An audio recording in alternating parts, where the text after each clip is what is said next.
So when was the last time that you wrote a handwritten note? It's probably been a while.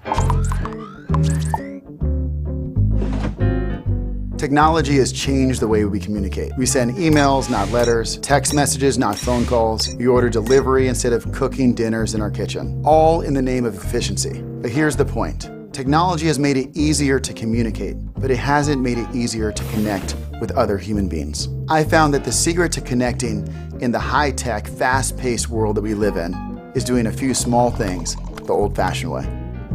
Write a letter.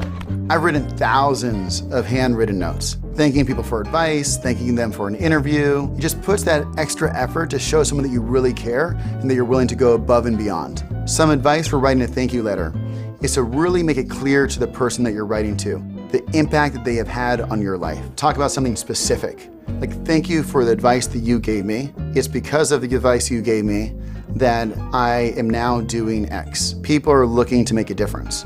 And so if you can show someone that they've really had an impact on the life that you're living, the life you're pursuing, it can have a huge impact. Pick up the phone and dial. We've hired thousands of employees, and I've personally called every single one of them to welcome them to the Compass family. I'm able to set the tone of really what I want the company to be, where people go above and beyond to make people feel welcomed and to give people a sense of belonging. And sometimes I call people on their last day of work. When people leave, sometimes they're more transparent than they ever were when they were actually still at the company. And so it's a great opportunity to get the kind of feedback that it's very hard to get otherwise. Ask interesting and meaningful questions when you get outside of the office. When I'm traveling the country, every single night, I'll have a dinner with people in the company. And I like to ask questions like, what's your underlying motivation? What's something that happened this week that meant a lot to you? And when you go around the table and people really open up and people are able to engage, it sets a different tone. When people come back to the office, they can see each other and they know each other in a deeper way. Answer questions with honesty.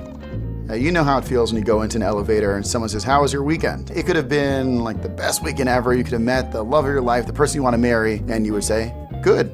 How was yours? If you want to connect with people, then you have to open up. I'm not always that good at it, and I imagine most people aren't, but that's why being open stands out so much, because most people aren't. Turn the video on. I would always recommend a video conference over a phone call, because that's when you can see the real personality come out. When you're on video, you're forced to be present.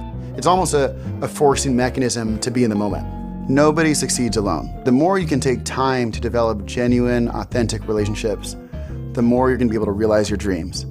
Because you're gonna be able to take big risks and know that there's gonna be a network of people out there to cheer you on and to support your efforts.